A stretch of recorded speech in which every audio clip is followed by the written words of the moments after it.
뭐냐면 마음을 헤아려 준다는 거죠. 그 사람의 마음을 헤아려 준다는 거. 그러니까 그 사람의 마음을 헤아려 준다 이 말은 뭐냐면 그 사람의 편을 들어준다.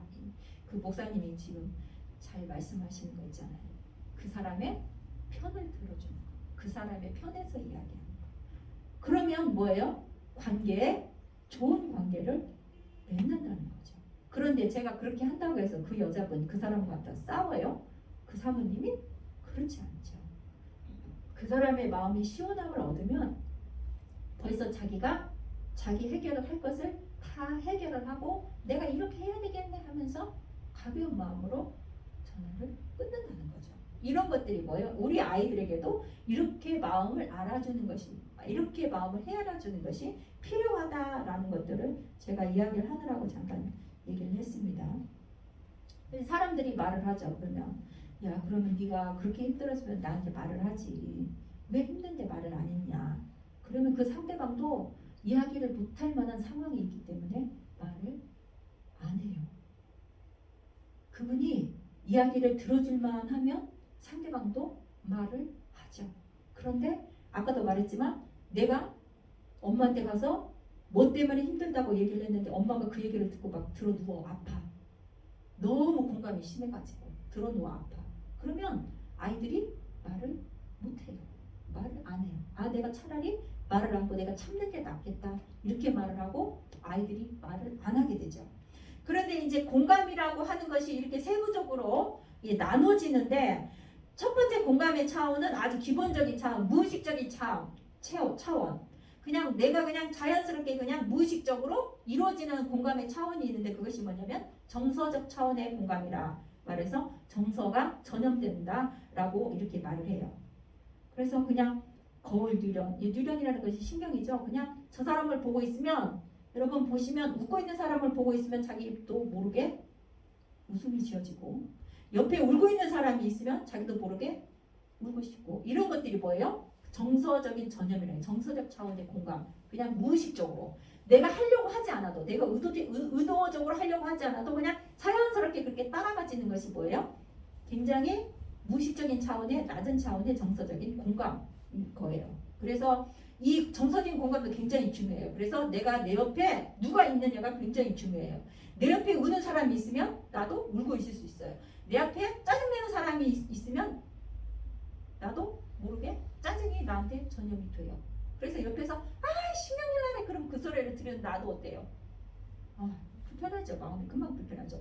그런 것처럼 이렇게 낮은 차원의 정서적 차원의 공감이 있고 두 번째 또 그보다 조금 더 높은 차원의 공감이 뭐냐면 인지적인 공감이라고 해서 약간 입장을 바꿔서 생각하는 능력.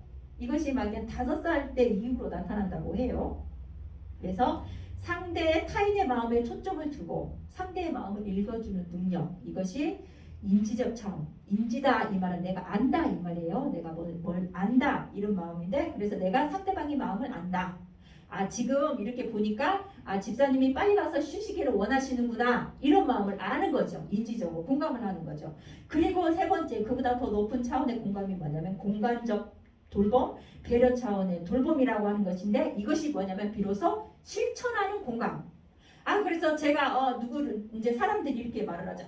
내가 내가 오늘 사탕을 먹고 싶네 이랬어. 그래서 옆에서 사탕을 먹고 싶다 이런 말을 딱 들으니까 자 여러분들이 제가 지금 사탕을 먹고 싶구나 라고 생각을 했어. 그것이 뭐예요? 인지적 차원의 공감. 그 사람의 마음을 읽는 거죠. 저 아이가 지금 사탕을 필요하구나. 사탕이 먹고 싶구나. 이것이 딱 필요한 것을 알았어. 인지적 차원의 공감을 했어. 그리고 나서 여러분들이 사탕을 이렇게 딱 사다 줬어. 그것이 바로 행위적 차원의 공감이라는 거예요. 그래서 이것이 조금 더 높은 차원의 공감이죠. 예수님은 이런 일들을 하셨죠. 삭개오야 내려오라 하면서 그 쓸쓸해하고 혼자 있는 그 삭개오의 집에 예수님은 찾아가셨잖아요. 예수님은 우리한테 찾아오시죠. 이렇게. 그래서 예수님께서 우리를 정서적으로만 또 아는 것으로만 우리한테 공감을 해주시는 것이 아니라 예수님은 직접 우리한테 찾아오셔서 그것들을 행해 주시죠. 그것들을 이루어 주시죠. 예수님께서. 그래서 예수님이 아주 공감의 대가이시죠. 공감의 삼각형이 있습니다. 이렇게. 그래서 정서적으로 우리가 공감을 하고 그리고 나서 무의식적으로 저 사람이 좀 화났나? 힘든가? 이렇게 생각을 한 다음에 이러이러한 상황이 있어서 그 사람이 지금 힘들구나 라고 생각을 한 다음에 어떻게 해요? 행위적으로 우리가 그 힘든 것을 우리가 마음적으로라도 어떻게 하라고 짐을 좀 덜으라고 내가 뭔가 행위를 한다는 거죠. 실천을 한다는 거죠. 이것이 공감의 삼각형이다 이렇게 말합니다. 정서적으로 나도 모르게 내가 의도하지 않았어도 공감을 하고 그 다음에 그 사람의 마음을 읽고 읽은 그 마음을 우리가 행위로 공감을 해서 실천을 해준다는 말이죠. 자, 드디어 나왔네요. 왜 힘들다고 말을 못했냐. 공감적 과각성이라는 말이 나왔는데 타인의 대상에 잘 공감하지만 그 때문에 무척 힘들어하는 과잉 공감이라는 것이 공감적 과각성이라는 말입니다. 어떤 아이가 굉장히 힘들고 어려웠어요. 뭐 때문에 막 그 허리 디스크가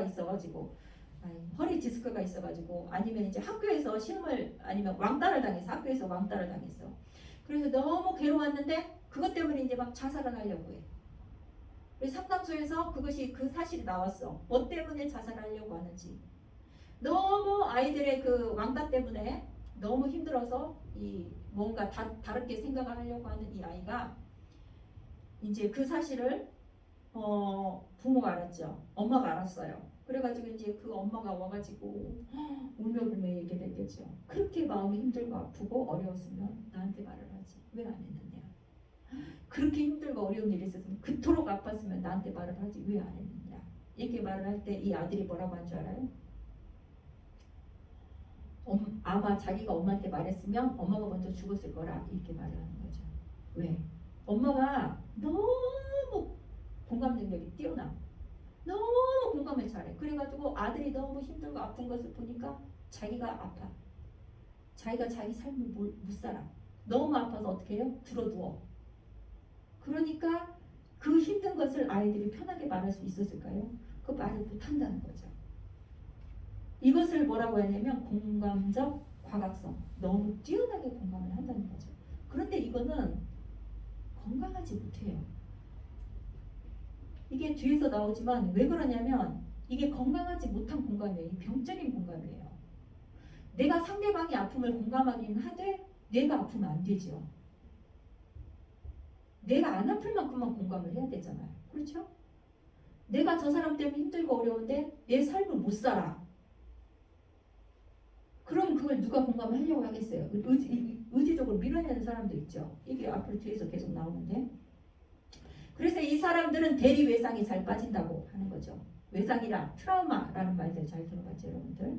대리 외상, 간접 경험만으로도 자신이 직접 트라우마를 겪은 것처럼 충격받고 비탄과 불안에 빠지는 것을 대리 우상이라고 하는데 공감적 과각성의 특성을 가진 이들 중에서는 오히려 타인의 고통을 외면하는 이들도 있다. 이게 왜 외면하죠? 예, 내가 아프니까. 제가 보니까 우리 엄마가 약간 이거였던 것 같아요. 우리 엄마가 아프다고 그러잖아요. 그러면은 나한테 아프다 하지 마라. 나한테 아프다 하지 마. 이런 말 들었어요, 제가. 그러니까 진짜 아팠을 때도 엄마한테 말 안 했어요. 나한테 아프다 하지 마라. 나한테 그런 말 하지 마라. 나한테 아프다 하지 마라. 나한테 아프다 하지 마라. 딸이 아파 병원에 입원했는데 우리 엄마는 어쩐 줄 알아요? 밭에 가서 일해요. 이거 같아. 우리 엄마가 공감적 과각성인 것 같아. 자기가 너무 힘드니까 딸이 아픈 사실에 대해서 자기가 너무 힘드니까 오히려 뭐해요? 외면을 하는 거죠. 고통에 적절하게 선을 그어버리는 거잖아요. 그 고통이 나한테 안 오게 하려고. 그래서 저 병원에 입원했을 때 옆에 있는 사람들이 우리 엄마한테 데려오겠어요. 딸이 저렇게 아파갖고 있는데 고추 따야 한다고 말한다고 그렇게. 야, 네가 혼자 병원 오길 잘했다 막 이렇게 말을 했어요. 이거였던 것 같아요. 이거. 나한테 아프다 소리 하지 마라. 나한테 아프다 소리 하지 마라. 이것이 뭐냐면 딸이 아프다 소리를 들으면 자기는 더 아프니까 하지 말라 했던 것 같아요. 이런 일들이 있다고. 이런 일들이. 그러면 저한테도 그게 있을까요? 없을까요? 있죠. 저한테도 있어요. 그거 가지고 제가 오랫동안 고생했어요. 저는 누가 아픈 거 쳐다보잖아요. 누가 옆에서 기침하잖아요. 그럼 저는 아파서 가서 들어 누워야 돼요. 그게 조금 많이 나아졌어요. 자, 과각성이라는 거죠. 과각성. 그래서 사람들이 말을 못해요. 내가 한마디 하면 엄마가 아파버리니까 애들이 말을 못해요. 우리 애들이. 내가 아이들이 난 엄마한테 와서 엄마가 맷집이 좋아야죠. 아이들은 엄마한테 와서 뭐라고 해요. 그쵸? 안 좋단 말을 하지. 어렸을 때 와서 엄마한테 화나면 엄마한테 와서 얘기를 하죠. 짜증나도 엄마한테 와서 얘기를 하죠. 근데 엄마가 건강해서 맷집이 좋아야 돼. 그래서 아이가 무슨 말을 해도 뭐예요? 그때 들을 때는 힘들고 어렵지만 어떻게 해야 돼? 그것을 받아내고 탁 든든하게 딱 이렇게 건강에 서 있어야 돼요. 근데 아이가 와서 한마디 딱 했어. 엄마는 그것도 못해줘? 엄마는 그렇게밖에 못해 하면 이제 뭐예요? 그 소리를 딱 듣고 이제 막 어떻게 가서 들어눕는 거지 이제. 그럼 아이들이 그걸 보죠. 아이들이 하고 싶은 말을 제대로 해요? 말 못해요. 제가 그랬어요. 제가 어디 가서 찾을 것도 없어. 제가 그랬어요. 제가. 그럼 아이들이 저한테 뭐라고 하고 힘들고 그러잖아요. 아파요. 저는 누워요 뒤에. 심리적이죠 다.